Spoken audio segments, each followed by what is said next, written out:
Hai, selamat datang kembali di ulasan.id dan pada episode kali ini kita akan mengulas sebuah VGA card RX 460 lagi, namun kali ini yang versi 4GB-nya dari Sapphire, yaitu RX 460 Nitro. Seperti apa kira-kira VGA card ini?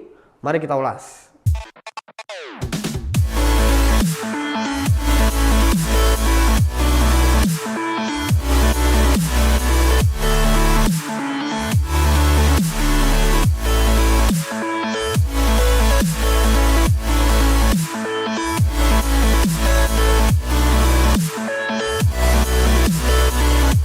Oke, jadi kita kemarin udah sempat ulas VGA card RX 460 yang versi 2GB dari MSI. Dan sekarang adalah waktunya untuk kita mengetahui apa perbedaannya RX 460 yang 2GB dan yang 4GB. Kebetulan versi 4GB yang gua pakai ini bukan versi reference-nya tetapi versi Nitro dari Sapphire. Versi Nitro ini adalah versi Overclock Edition keluaran Sapphire yang dimana itu clock speed-nya udah sedikit lebih tinggi dibandingkan reference. Selain itu, dari segi tampilan juga Sapphire Radeon RX 460 Nitro ini mempunyai tampilan yang berbeda tentunya. Sapphire Radeon RX 460 mempunyai dual fan. Dual fan yang kita dapatkan ini itu bisa dilepas dengan mudah. Nggak mudah-mudah banget sih. Kita memerlukan obeng kecil untuk membuka bautnya dan kita bisa membuka fan-nya untuk membersihkan heatsink-nya. Seperti itu kira-kira. Dan selanjutnya yang dimiliki oleh RX 460 Nitro ini adalah tentu clock speed yang sedikit lebih tinggi dibandingkan RX 460 yang biasa atau yang reference. Sapphire juga telah menambahkan 1x6 pin untuk Radeon RX 460 Nitro. Karena RX 460 yang reference atau yang versi biasa non OC itu nggak ada power pin sama sekali. Jadi untuk RX 460 Nitro ini mempunyai kapasitas overclock yang tentu lebih tinggi daripada versi reference. Gue sih menyarankan untuk yang pakai reference kayaknya jangan di overclock karena nggak ada power pin tambahan. Jadi kayaknya voltase itu nggak bisa lega buat di overclock. Tapi untuk RX 460 Nitro ini selain udah di overclock dari sananya meskipun sedikit, kita masih bisa untuk overclock lagi. Nah, masih soal tampilan dari VGA card ini, RX 460 Nitro mempunyai board yang sedikit lebih besar dibandingkan reference. Dan di sini sebenarnya kita nggak mendapatkan backplate. Di bagian belakang kita hanya menemukan logo Nitro yang memang dicetak pada board dari si RX 460 Nitro ini. Pada Radeon RX 460 Nitro ini kita akan mendapatkan LED berwarna biru. Jadi ini belum RGB dan hanya LED berwarna biru yang kita dapatkan pada logo.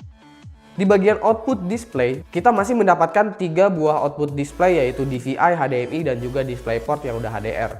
Fitur dari VGA card ini hampir sama dengan Radeon RX yang lainnya seperti FreeSync, Vulkan dengan teknologi fabrikasi yang sama juga yaitu 14 nanometer FinFET. Dengan kapasitas 4GB GDDR5, menurut gua VGA card ini akan lebih mendapatkan FPS yang lebih dibandingkan RX 460 yang cuma 2GB.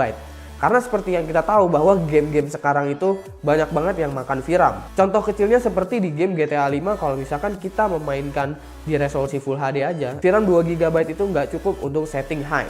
Padahal sebenarnya GPU dari RX 460 ini masih sanggup kok buat main di GTA 5 dengan settingan high. Ya tapi meskipun bisa settingan high, VGA card ini kan bukan termasuk VGA card yang high-end kelasnya, tapi kelas yang mainstream ke entry level. Jadi jangan harap kalau misalkan kita mendapatkan FPS yang gede banget apalagi sampai di atas 60 untuk resolusi Full HD. Fokus dari RX 460 meskipun 4GB VRAM tetap memfokuskan pada e-sport gaming, terutama e-sport gaming yang baru-baru seperti Overwatch, Dota 2 Vulkan, CSGO, dan lain-lain. Tapi tetap kita bisa memainkan game-game masa kini seperti Doom yang mempunyai fitur Vulkan API. Paling kalau misalkan FPS-nya mau sedikit lebih tinggi, lu pastinya harus menurunkan settingnya kira-kira ke medium atau ke low mungkin kalau mau FPS-nya lebih tinggi lagi. Jadi sebenarnya fokus dari RX 460 ini mau yang 2GB atau yang 4GB itu sebenarnya bukan fokus di settingan grafik melainkan di gameplay. VRAM 2GB ataupun 4GB sebenarnya hanya kapasitas memori. Tetapi kalau misalkan kita menggunakan setting game dan VRAM lu hampir penuh, itu akan menjadi beban yang sangat berat untuk GPU dalam bekerja untuk merender game. Jadi untuk versi yang 4GB ini kita mungkin akan mendapatkan space memory yang lebih lega dibandingkan yang 2GB. Ya iya jelas. Karena kapasitas VRAM yang masih lega, otomatis GPU jadi nggak kejar-kejaran untuk kejar performance dari suatu game atau suatu software yang kita jalankan. Ya iya jelas. Nah, ada yang belum gua kasih tahu untuk RX 460 di video sebelumnya. Kalau RX 460 ini juga mensupport yang namanya Crossfire X. Jadi lu bisa pasang 2 RX 460 dalam satu board lu kalau misalkan board lu mensupport SLI atau multi GPU. Dan untuk AMD, kita nggak menggunakan bridge untuk multi GPU atau Crossfire X. Kalau di Nvidia kita akan menggunakan yang namanya SLI bridge, yang dimana itu bentuknya seperti sebuah kabel yang berbentuk jembatan kita taruh di VGA cardnya. Tapi untuk AMD Radeon kita nggak memerlukan itu. Kita hanya tinggal pasang 2 VGA card tersebut pada motherboard dan itu udah berjalan secara otomatis. Dan meskipun udah ditambahin 1x6 pin, RX 460 ini belum boros-boros banget kok.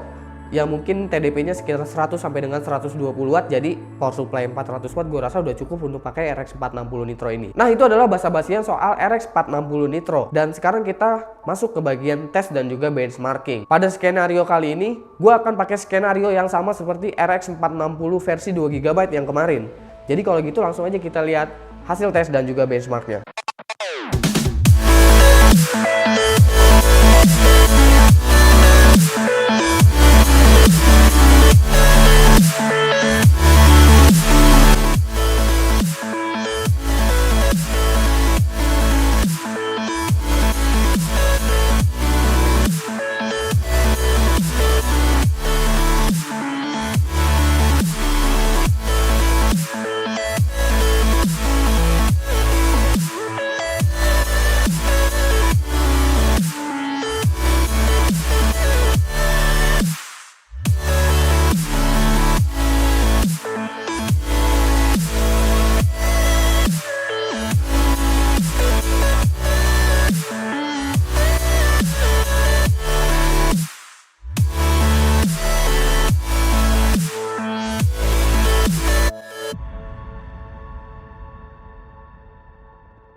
Nah, menurut lo gimana VGA card ini? Silahkan komen di bawah sini untuk kasih pendapat lo mengenai Sapphire Radeon RX 460 4GB, atau lo bisa kasih saran untuk video ulasan selanjutnya. Jangan lupa like, share juga ke sosmed kalian, dan jangan lupa untuk subscribe biar lo gak ketinggalan update video dari ulasan.id.